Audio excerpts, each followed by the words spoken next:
welcome back to Iman's Open Book. So today we're gonna give you the real tea on when you become married. So stay tuned.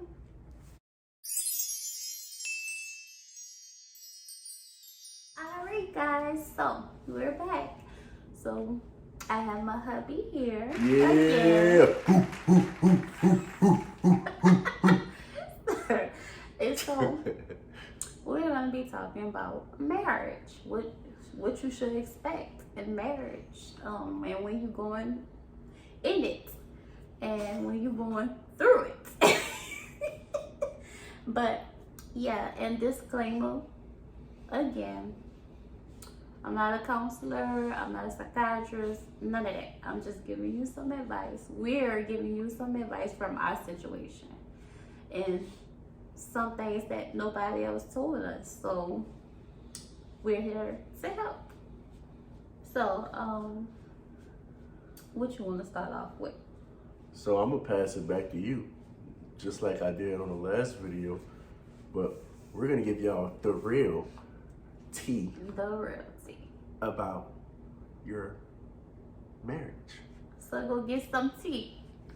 And add some lemon in there and some honey. You might want it, they might want to add a little whiskey in there too. Or you might sure love. Some people do Jack Daniels, some Hennessy. Yeah. All that though. All that. So I'll get some wine, look. Some Stella Rosa or some six Six grapes. grapes? 6 grapes. Yeah, 6 grapes. That's good. our favorite. It's a new one out there too. I like. It's called either 19 grapes or 14 grapes. Really? It got like Snoop on the front of it. Oh, it's strong. Yeah, it's good. It's for like the people that like red wine. Yeah. Yeah. Yeah. Anyways, so real tea about marriage. Why don't you go ahead and get started on this one? So I'm gonna ask you, what is some advice you can give to our listeners about the real tea The real on tea. marriage? Well, let me tell you, when you going into marriage, it's not all peaches and cream. It's not. I'm just telling you. Just know that it's a job. It's a job, and you should go in it with the person that you love. You know, because if you don't, it's not gonna be good. You know, so you have to be with that person that's for you, and yeah, and you have to have God in your marriage too, because it's not gonna work without. Like I said in the previous video, you have to, because the enemy don't like marriages. And you know what? And let's normalize being married again. You know, Tell them again. let's normalize being married again, because a lot of people talking about it's just paperwork. No, in the eyes of God, you need to be married. I'm sorry if I offend you, but let's normalize marriages. If you could be with that person for 10 years, 15 years, whatever, might as well get married, you know, so sign them papers. So, it's a job, and our situation was very different. We had long distance. We did the long distance thing. We were dating long distance. And we kind of had to, you know, get married a little faster than others probably, because we didn't really get a chance to date like how we wanted to. So, and we wanted to do the right thing. That's the one thing we wanted to do. We wanted to do the right thing in the eyes of God. We didn't want to sleep around and not be married. You know what I'm saying? So we were just like, we need to be married. So we went ahead and got married, and I had to move. I was here for 2 weeks. I moved out here for 2 weeks, and before we got married, and I learned a lot about my husband. He learned a lot about me. And I kind of went and was like, dang, like, this is what I'm about to get into. But he probably felt the same way, you know. You can laugh about it now, but back then we wasn't laughing. Look, and then I was like, dang, we about to get married in 2 weeks. Lord, I wish I would have known this. But I still loved him. And, you know, I knew, like, you know what, Iman, it's going to be a job. So don't run from it. So we got married. We had a beautiful wedding. We went to Jamaica and got married on the resort. It was beautiful.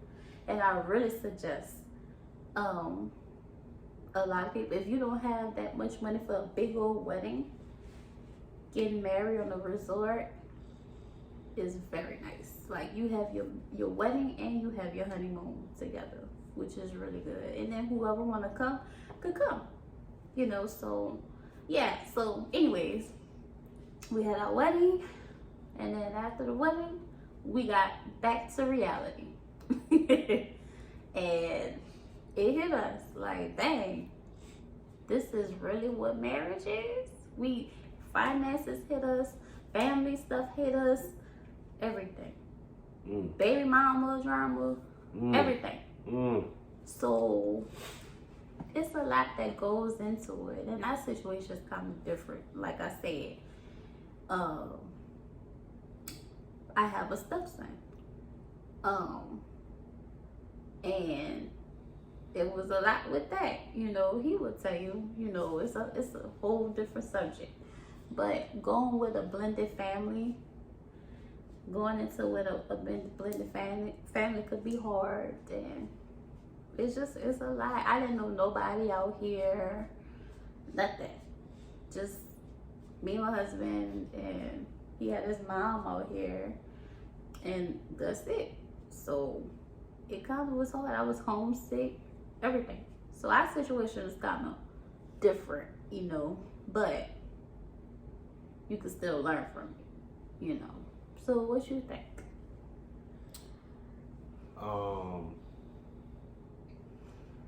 I would say take your time. To guys, take your time. Make sure you have as much prepared as possible. I mean, try to make sure you have those conversations before you like get married. So have those conversations about finances. Have those conversations about children, like wanting more children, like parenting together. Like that's something we're learning, how to have one message as parents. Like being on the same page. Being on the same page as far as parenting. But what did I say? Finances? Finances, parenting, family background, like understanding each other's family tradition. Yeah. Like that's something me and my wife, we were just talking about that yesterday for Mother's Day. Just about how, like when I grew up, I don't remember having a bunch of birthday parties or my cousins having a bunch of birthday parties. If it did happen, I don't remember it. Maybe that's just my bad memory, like my wife said. But I don't really remember. I remember my cousin had like a party when he was like 16, but everything else I really don't remember. But my wife, on the other hand, she grew up having been around a bunch of parties and going big for holidays and like, I guess, traditional celebrating things like that. So when you get married, you have to understand the person that you marry. You have to understand how they feel about those values, those family traditions. You also have to talk about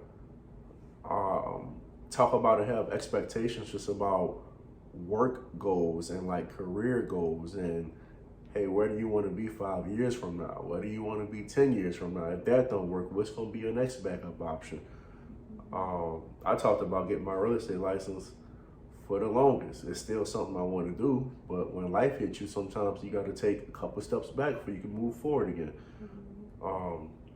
And sometimes marriage plays a big part in those things. Sometimes you get hit with, like I said, life, you know. me see what else. One thing you said, don't go in with this. What I learned in our marriage at the beginning. Don't go in with expectations, because you can have some high expectations, thinking he's supposed to do this, he's supposed to do that, she's supposed to do this, something that you're used to, but that person might not be like that, you know.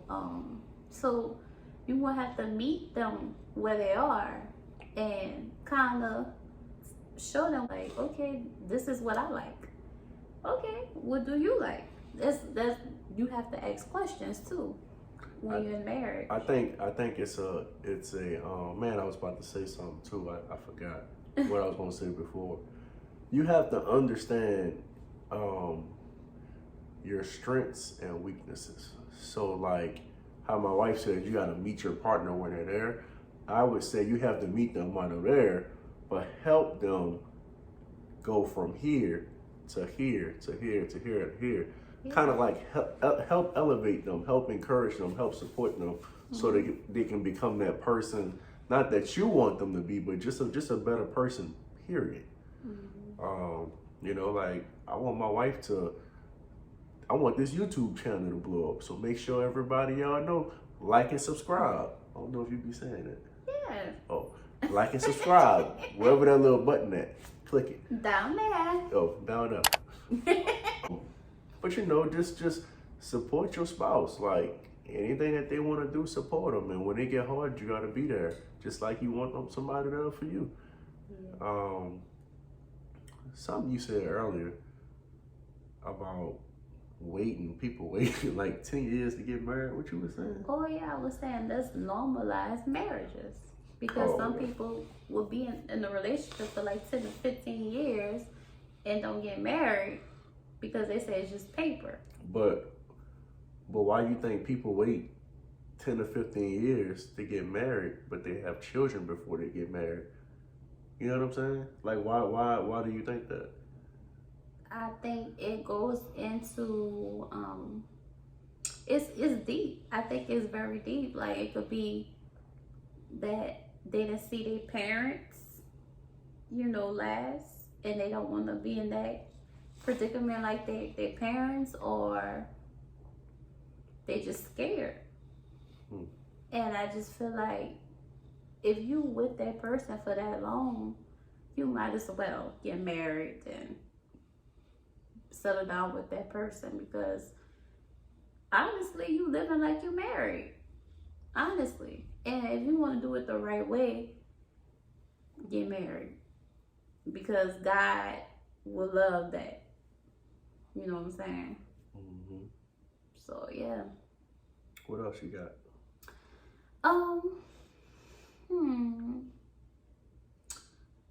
What else you got? I said a lot though. I know. I hear you over there. I said about expectations. Don't let it be high, because I'm telling you, you know how you seen your uncle, your brother, or your daddy, how they were raised and how they are as men. Your spouse might not be like that, you know, because let me tell you why. We both, well, my husband, you didn't have your dad to teach you certain things. You didn't see that in the house. I didn't see that in no house. So I know how to be a woman, but I don't know how to be a wife. We had to learn that, you know. And still learning that. And still learning. By the grace of God, you know, he the one that's teaching us. You know, we went into this marriage blindsided. You know, we just knew we wanted to be married, you know, but we don't know we don't know anything. We just going with the flow of what God is giving us, you know. Exactly. So cause we didn't see that, and we trying to break the curse, you know. We trying to break the curse of marriages not lasting, you know. Yeah. So what else you want to say? I think I said everything I had to say. Yeah. You waiting for me to say more so you could say more. No, I literally, I don't have anything else to say at the moment. But at the beginning, like when you dating, you want to see certain things with that person. You know, are they gonna have this good quality of being a wife or husband? You know, certain things they not gonna know. It's just y'all have to learn with each other. You know, so one thing too we want to add on is in the marriage you have to have communication. Like we said, you have to communicate about everything. If something is bothering you that your spouse said, communicate. Don't wait till 3 days or 4 days. I feel like you have to communicate right then and there or the next day. If you feeling heated, just wait until the next day. Don't go to bed mad. Sometimes we used to go to bed mad at each other. And it wasn't good because I felt like he didn't care how I felt, you know, and we should have communicated right then and there when we was talking. So yes, please communicate about your issues because that's important. And what else you think? It is important to understand your partner's love language. So from acts of service, what is it? Act of service, physical touch, I think gift giving. Yeah, affirmation. Affirmation. I think that's it. We might be missing a Probably couple one of them. thing. But that's important, understanding your partner's love language and them understanding your love language. And I think the thing that's important too is like, if you understand, my wife might say, hey, I like gifts. You know, gifts might make her feel special. But at the same time, just because she likes gifts don't mean that she can't change her love language to wanting something else. So as a husband, you have to be able to identify that in order to keep your partner happy. Yes, you really kind of have to study your partner, understand who they are. You know, what certain things, they love. What certain things will make them mad. Just different things. You really have to study like it's a book. You know, just to understand who your spouse is. I feel. Yeah, absolutely. So another thing is listening.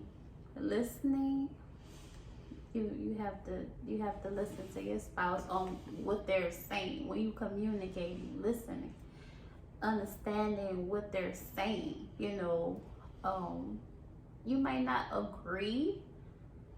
You can disagree. You can, but at least you're listening and understanding what that person is saying.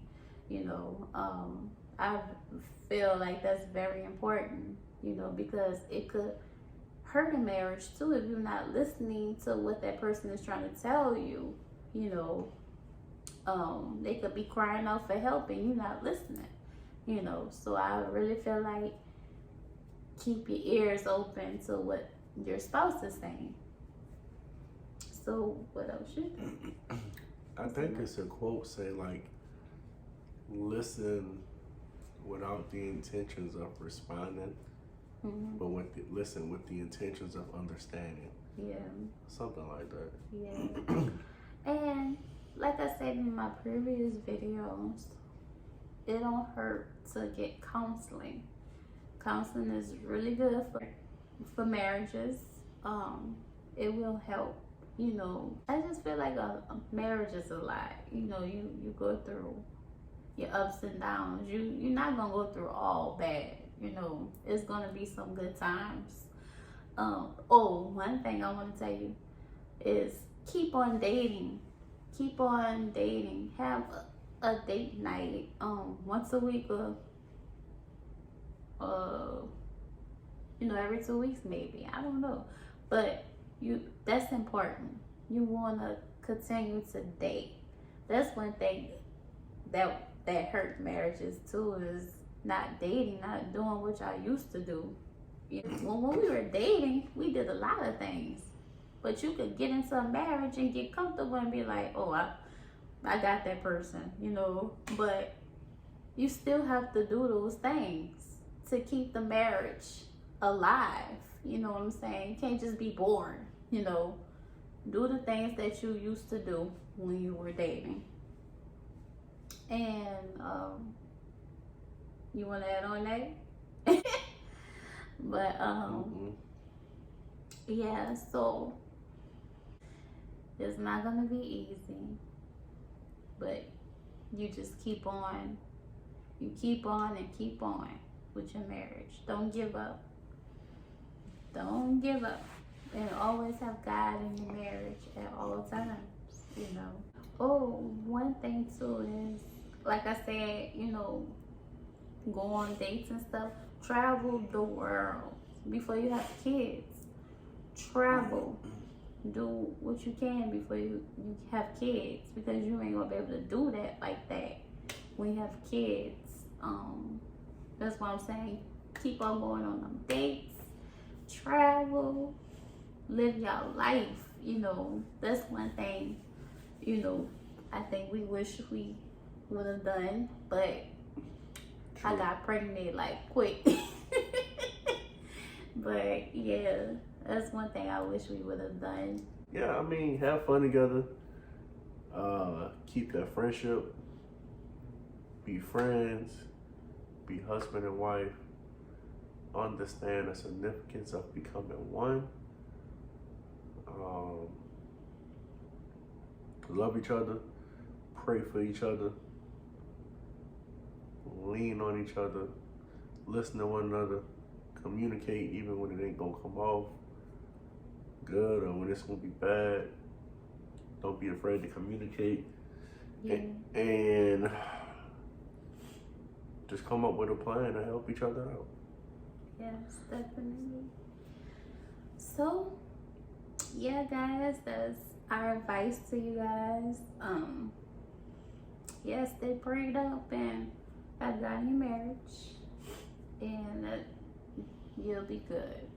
It's not gonna be easy all the time, but just keep on praying and let God do his thing, with your marriage. And what?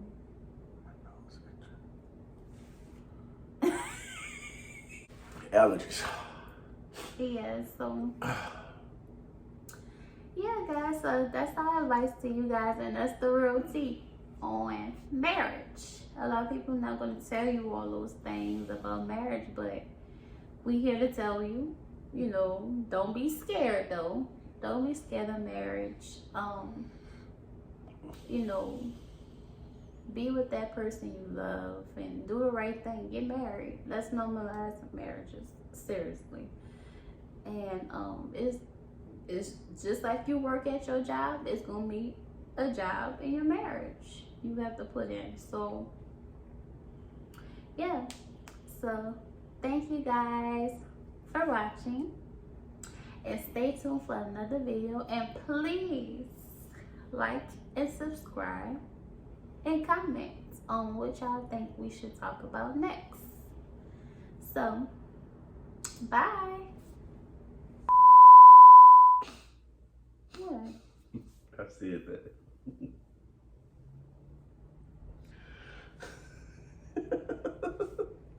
I'm not about to play. But anyways, yeah.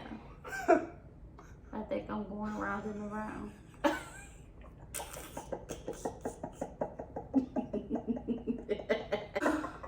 Dang.